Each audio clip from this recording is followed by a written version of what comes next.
Hi there, my name is Philip Eidson. I want to welcome you to the Art of Procurement podcast, the podcast that helps you, a forward-thinking procurement professional, position yourself and your team to proactively take advantage of the revolution that's taking place in procurement today. By interviewing industry trailblazers and sharing insights from our own experiences, my team and I pull back the curtain and shine a light on the strategies, tactics, and tools that procurement teams are using to elevate their impact.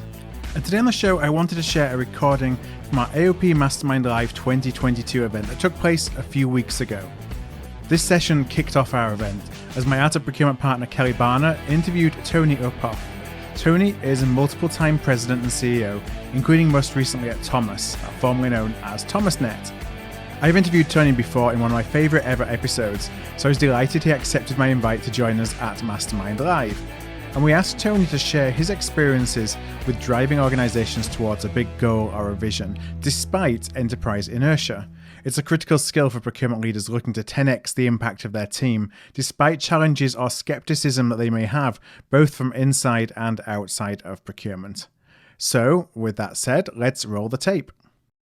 Tony, in addition to what you're currently doing, which Phil shared just as we transition into this session, can you tell us all a little bit more about your professional journey to this point, just to give us a little bit of background context? Yeah, thanks, Kelly. I grew up in what people would probably refer to as the business information and media industry, and that's producing everything. Back then, it was magazines and then websites and trade shows and events not unlike this one for various professional communities, primarily in technology. And so what it gave me, Kelly, was really a remarkable opportunity to grow up at the intersection of business and technology. So I borne witness, if you will, to most every major technology transition over the last 25 years. And my most recent experience allowed me to transform a company, as you know, called ThomasNet.com. And we'll get into that in a minute, but that brings you up to current day, if you will. Absolutely. And one more thing before I have you share the story. You know, if people have been to our AOP Live events, if you've joined us for anything before, this audience knows you are not just sitting by passively. We are looking for input and engagement from you as we go through the today. Please type in your questions, type in your comments. I'll be breaking a couple of times during my session with Tony to pull in your voice so that we get an opportunity to hear what everybody's thinking about. And you're really with us here today, Tony, to talk about an incredible transformational story, what you were able to lead at Thomas. So let me hand over to you to tell that story. It's an incredible one because Thomas is a very old organization. You and I kind of exchanged thoughts in the lead up to this event. My training is as a librarian. So I know Thomas as the green books, hard copy, bound, with the green on the outside that would be in the reference section of a library, or certainly in corporate libraries as well. But you went from those hard copy green books to a fully transformed digital media organization. So take us on that journey with you and how you led the organization through that change. Yeah, thanks, Kelly. And it is interesting. Younger generations today don't remember the big green books. They think of ThomasNet.com as a modern data platform company. They think, in some cases, I've had people say to me, "Oh gosh, you're like a startup." And well, 125-year-old startup, yeah. But it's a really remarkable story. So when I joined the company was 120 years old, and it had been founded to serve engineers, procurement professionals, and MROs to enable them to source products and to evaluate and select suppliers, particularly custom manufacturers. So heavily used by procurement, by engineers and people on a factory or shop floor. And during the 90s, Thomas was early into digital technology. So they were commercially one of the first companies on the internet. And they ran a hybrid model for a while where they still produced the binders, the green books, if you will, and then started down the path of digital.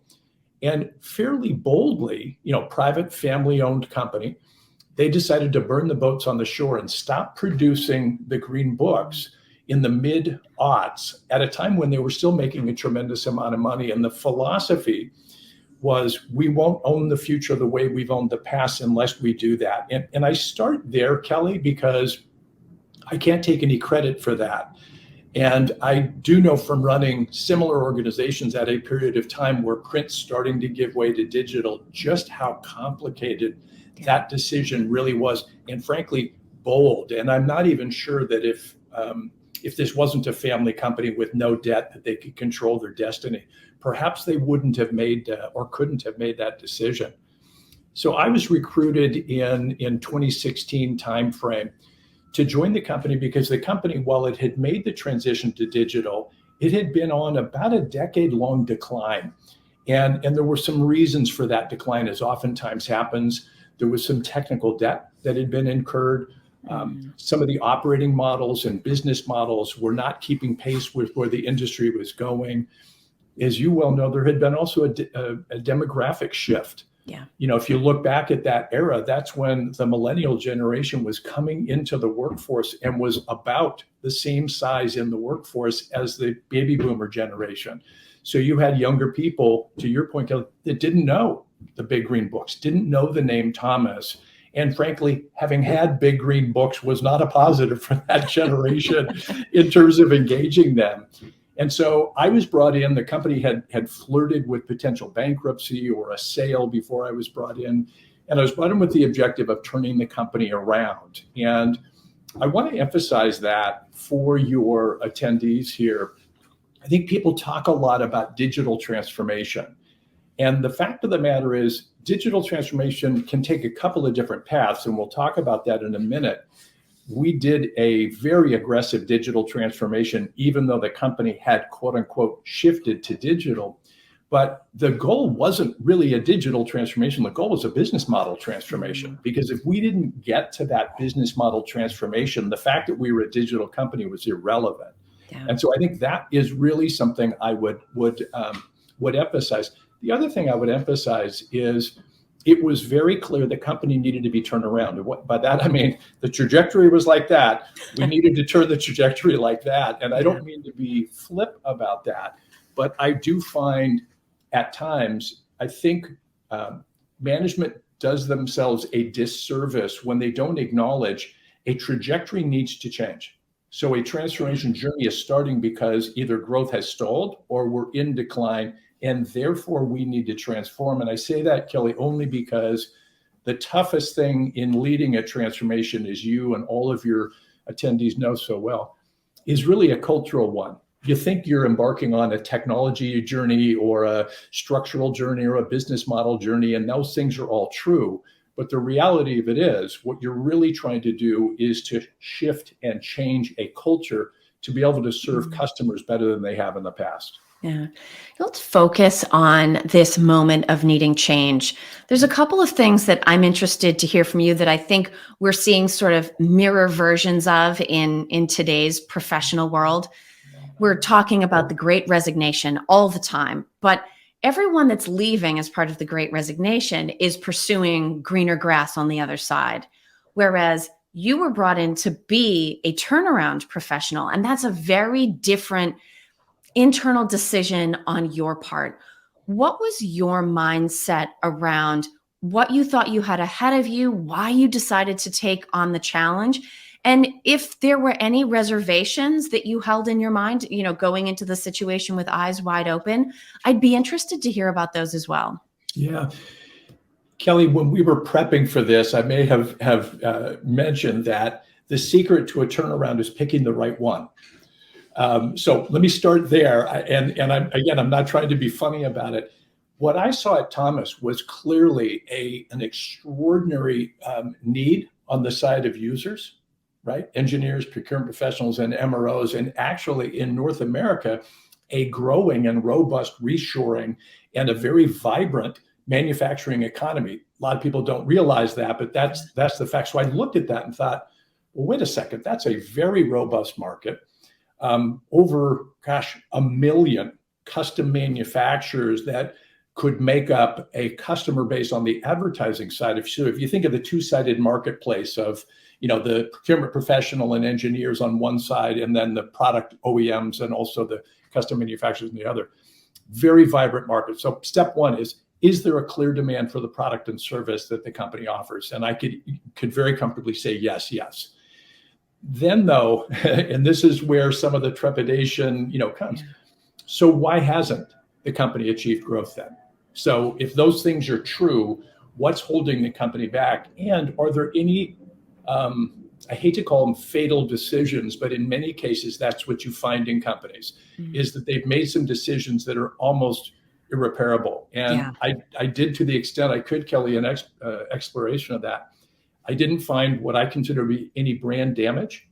I found a very low current brand awareness. Go back to our earlier conversation about the transition from the books to online. And I thought, okay, that can be fixed, right? That can be built. And then the lap around, what I found was some very difficult and challenging decisions that had been made primarily around technology, where a lot of it had been outsourced with the understanding that that was cheaper and it was double indemnity. It was actually more expensive. And now you didn't have control over your own IP as quote unquote a digital company. So there were some sleepless nights as I kind of pulled the top off of some of that.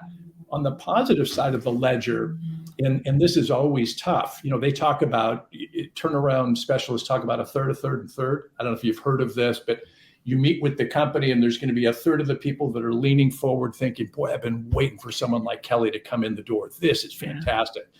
You got a third of the people that are, not quite sure and they're a little bit reticent, and then a third of the people that are just checked out. So quickly what you've got to do, and I don't mean to be literal about the third, pretty quickly what you've got to do is to determine where's the 2/3 of the employee base where I should focus my energy and attention.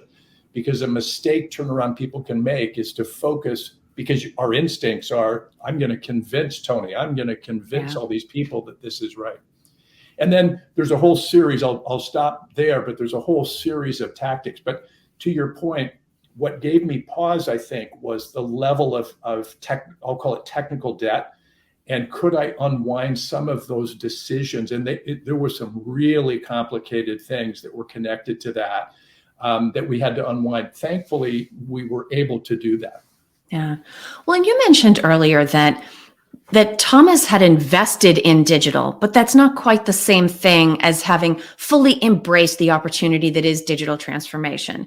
And I think that's another thing that speaks very much to the moment that a lot of procurement organizations find themselves in, because when suddenly in 2020, we all had to go home and function remotely and virtually, we thought, we'll be fine. We digitally transformed. And then you come to find out there's a little bit of sausage making going on behind the scenes. Mary was moving a paper, Sam was typing something into a system. And so it's not all quite as seamlessly integrated as we thought it had been. So if we can start applying some of what you learned to those types of challenges that procurement leaders are going through today, how do you root out those instances where you think something, you talked about unwinding. You think everything is very tightly, neatly knotted up, when in reality, it's not quite. How do we pinpoint those places of risk?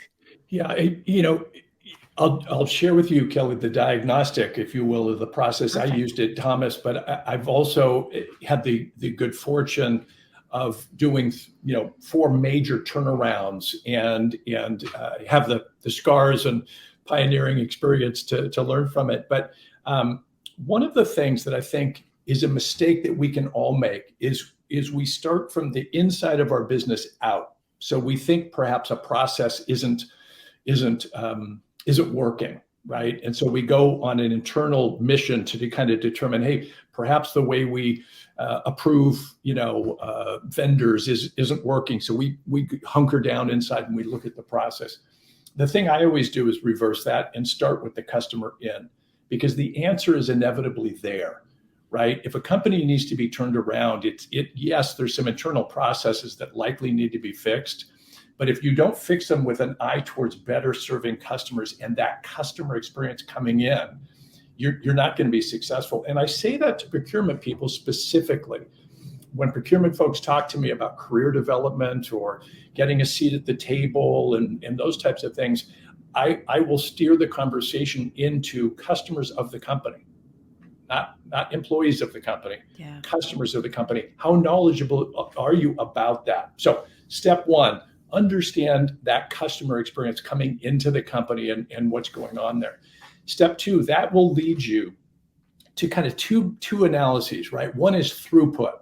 Do things just move through the system without a lot of friction appropriately? And pretty quickly you can understand where there's bottlenecks or whatever. And then the second thing that leads you to, Kelly, as you know, is silos. And in a digital business, we think, well, gosh, there can't be silos because there's no physical structure. Silos are worse in a digital business than they are in a manual business, because in a manual business, you can see where something drops. You can see where there's a problem. In a digital business, if procurement is keeping a database of vendors or looking at the world in a particular, myopic view, in a silo, and engineering or other parts of the company are looking at something completely different, and we don't break those silos down. And I don't mean just free for all, but we don't have a system for engaging those. And you use the term integrating those. That's where I think the best intentions, right, will be ineffective. So two major points I'm making, right? One is start with the customer experience into your company. As hard as it is, don't start with your internal processes out. And then where you've identified either bottlenecks and or silos, those are opportunities. And by the way, as a procurement professional, you're not going to knock down every silo in your company. But if you can become aware of where they are and collaborate with other key functions of the company to say, hey, we can be more, is it efficient, faster, better serve customers, whatever it might be. Agility today, the ability to move very rapidly given the pace of change, is a prerequisite in business. So that's an outcome there as well. Yeah. Now, one of the things, and I actually have a question here that I'm going to bring in, serves as a great reminder for me to prompt everybody. If you have any questions or thoughts, we'll take comments as well that you want me to pose to Tony during the session. Go ahead and type those into the box right down under the screen. But you came in as an outsider to repair.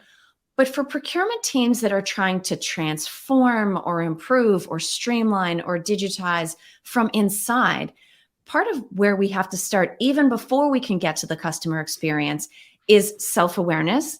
And that's very hard because now we're getting into sort of therapy territory, which none of us are really trained for. And so how do we become honest with ourselves? How do we get the people who are very happily living in those nice little silos they've built to be constructively honest with us? What would be your advice around everyone truly understanding the challenges and the opportunities that are at hand?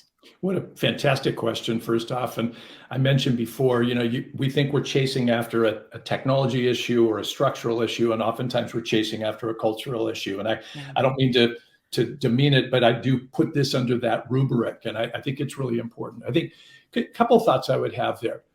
I think if I'm in procurement, I would challenge myself. I'd be inspired to simply see that as a critical function of my business. And I would conduct myself as a business person that's helping to run and grow the business, as opposed to I'm off in this little discrete function that's at the end of a conveyor belt of decisions. And then I've got to reach out to vendors and see if I can negotiate a better deal. I would engage with other parts of the company. One of the things that I've done at companies, it's easier to do this in a medium-sized company, is in an effort to help functions like procurement or perhaps IT or others, is I did a rotational system where I would do sales for non-sales professionals, marketing for non-marketing professionals. And it wasn't extended. It would be, a 2-day, thing. But what it did is twofold. One is it would give procurement people a heightened sense of awareness of what a sales rep deals with, or perhaps what we're trying to get accomplished in the marketing spend we have, or what exactly is going on with engineering or manufacturing. But the other thing it would do is over time, it would create relationships.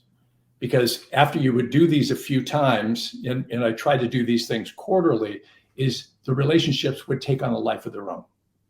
Kelly and Tony would get together over coffee and talk about, an opportunity. And I think, that's the cultural side of it. Can you do that? I guess the third thing I'd look at here, I'm a fan of inspiration. And I think oftentimes we are inspired by hearing stories, and hopefully some of the stories of turnarounds are inspiring to some of the attendees, and you see yourself in some of that.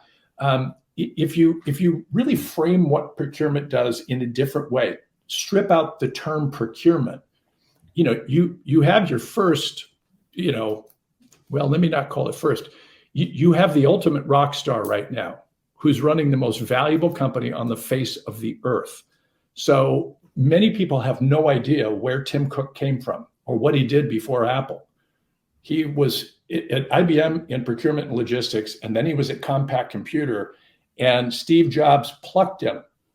Now, no one in the Silicon Valley really knew who Tim Cook was at the time. If you were a manufacturing geek, you knew who Tim Cook was, because he was a genius, right?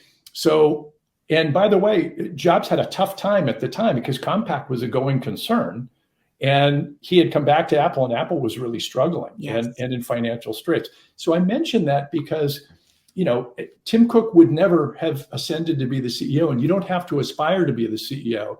But I think if he kept this baggage of boxing himself in and I don't use the term procurement, I just mean the impact, focus on the impact of what procurement does.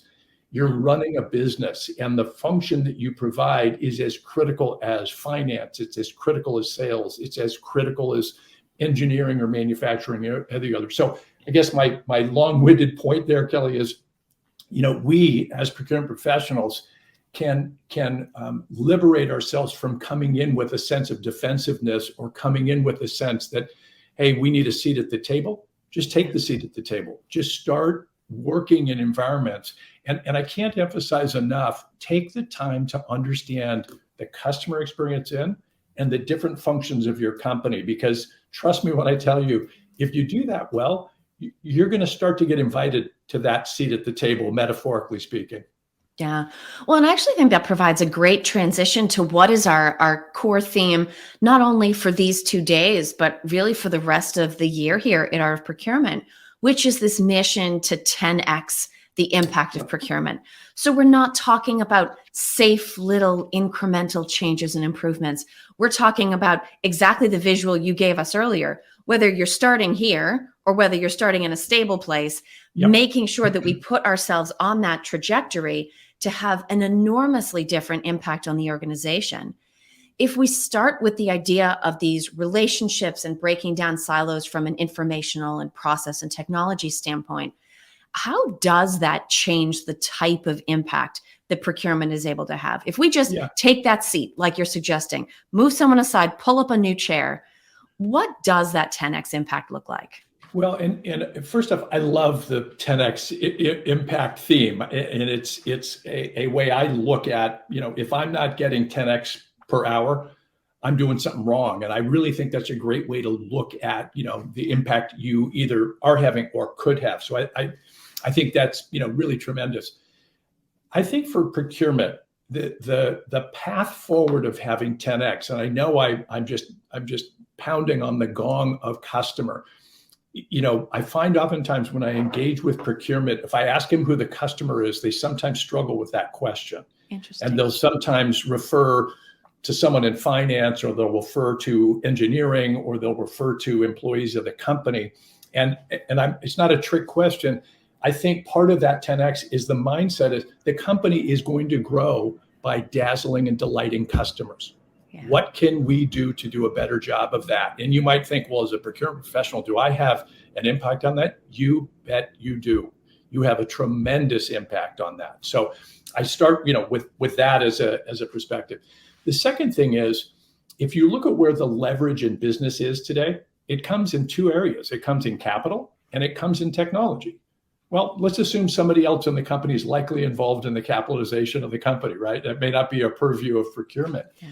But if you look at what's happening in technology, we are at a remarkable, Kelly, inflection point, primarily based on radical advances of cloud-based infrastructure, tools, and applications that are exponentially accelerating the pace of change. So if you look at how quickly companies can turn around, how quickly companies can get into trouble, how quickly the economy is moving, how quickly geopolitics is moving today. You go back to the pandemic, how quickly a vaccine was actually developed. It never happened before. That's right. That's the impact of these remarkable technologies. And I'm not suggesting to procurement you need to therefore go start speccing technology, but understanding technology and understanding where these remarkable tools might be deployed in your organization. If you look at 10X another way, 10X is a reflection of scale. Yes. How can I put 1 hour of time in and get a 10X return? Well, today, technology is enabling. Look what we're doing right now. We're using remarkable technology to scale both physical location, the number of people we can meet with. So I would encourage those two things. I think one is, really do a deep dive on how your company makes money and what customers are looking for from your company. It will make you a better procurement professional, but it'll get you involved more horizontally in your company. And then I think this idea of, again, you don't need to go out and study technology and become an IT specialist, but understanding the transformative technologies that are available today, I think will open up that 10X mindset, I guess, Kelly, right? Because you can then see, well, oh, this is actually possible. We can do this. Because if I come to the average person and say, hey, why don't we 10X this business? They might be polite, but they're going to roll their eyes. But if you show them where the tools and perhaps a couple of examples of companies and individuals that have done it, then they can do it. And yet remaining grounded. I love your point about remembering how the company makes its money. It's easy for a lot of procurement teams, especially if they're largely confined to indirect spend responsibility, to sort of forget where is it that the cash comes from that pays for all these things. And this is an excellent question that has come in from the audience. So when we think about that, where does the money come from? But we also think about the desire to transform and to achieve 10X. During your transformational efforts, how did you combine that, keeping the lights on day to day, making sure that existing customers were not negatively impacted by any of the changes you were trying to lead, while also setting yourself on that trajectory to achieve exponential growth? Yeah, another great question, Kelly. And you're forcing me to go back and relive some things that, I didn't get a lot of sleep in the first couple of years. I'll say that, because it was a tremendous amount of work, but very rewarding. So let me give you a couple of tactical, ways of dealing with that. The balancing of a new vision. Let me just start with the new vision, first of all. I think if a turnaround is required and you got to take things in a different direction, you need to be relentless of communicating, but also taking input on that vision. You can't just go out and give stump speeches and assume everybody gets it. You've got to repeat it and repeat it and repeat it. But you also have to be listening as you're doing it, because what you're going to find over time is people initially are going to say, we tried that, it's not going to work. That won't work here. We don't have the resources, or Kelly, we don't have that. We don't have that kind of money. We can't possibly do that. But if you stick with it, and it literally is the boulder up the hill, right? If you stick with it and don't just badger people down, really listen to them, take their input. It's also going to help you determine who's going to get on this ride with you and who isn't. True. Over time. But over time, what'll happen is things will become apparent, and you can get more people moving in the right direction. The other thing is, look on the missing. Not missing a beat on the day-to-day operation. Be relentless at the same time you're doing that, looking for low-hanging fruit. And again, I don't mean to simplify it, but most companies that aren't performing well, and particularly if they're in a state of decline, if you have the luxury of coming from outside, which I did, that's a huge luxury. It doesn't seem like it, but it's really helpful, because you see things that people that have been there a while just don't see.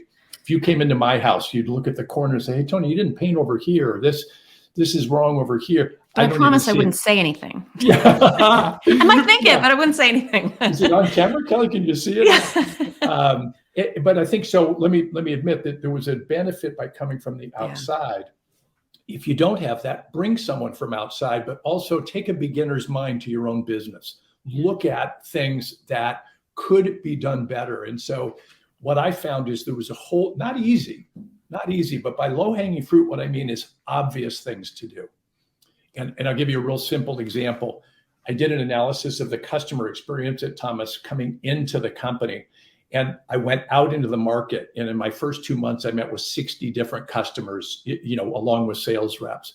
And what I found, is a pattern emerged pretty quickly. And these were customers, not prospects, customers. And what most of them said is, hey, I have to talk to 4 different people just to get things done in your company. And I have to repeat the same thing 4 different times. Yeah. And I thought, well, gosh, I should be able to fix that. And when I actually came back to the office and kind of walked people through it, by then they are understanding the vision we're trying to do. That was an example of low-hanging fruit. And it actually led to us changing our billing system and going to a SaaS-based billing system that, by the way, was recommended by somebody in finance. It wasn't recommended by somebody in the customer sides of the business, if you will.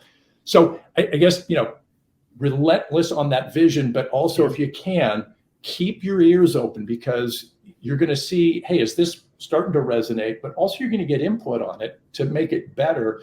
And then look for quick wins. Look for wins or milestones along the way. Because you know what, to your point, to the attendee's question there, look, we don't have the luxury of stopping the business to do all this transformative work. We have to keep the lights on. Yeah. The other thing I'd mention, Kelly, is look, in very difficult situations, you may have to be very pragmatic and realize that, there were some decisions made that the company can't support the infrastructure that it has, or other decisions. I don't mean to be naive or cavalier about that. That's a really, really important thing. And those are things that in a turnaround, you have to be really open, transparent, and appropriate about those things. Because if you do come to that decision, I've seen more companies kind of kick that can metaphorically down the road. And now, what was a clear problem 2 years later is a crisis. Yeah. Well, Tony, I can't thank you enough for not only sharing your story and your perspective with us, but really giving us the right frame of mind to kick off today and tomorrow at Mastermind Live. So thank you from the entire team at Art of Procurement. Thank you on behalf of our entire audience for spending some time with us today. If this episode struck a chord with you, please do send it to somebody. We grow here at Art of Procurement through word of mouth, and that would be really appreciated. You can also support us by giving us a thumbs up, a star rating, or a review wherever you listen to your podcasts. Since 2015, we've built the world's largest free resource for procurement professionals looking to elevate their impact. Our resources span podcasts like this, videos, blog posts, papers, and events. To join us on the inside and to ensure you never miss an episode, a webinar, event, or a post, please do subscribe to our weekly newsletter, This Week in Procurement. You can do that at artofprocurement.com/subscribe. That's artofprocurement.com/subscribe. Thank you for joining us today, and I look forward to seeing you again soon.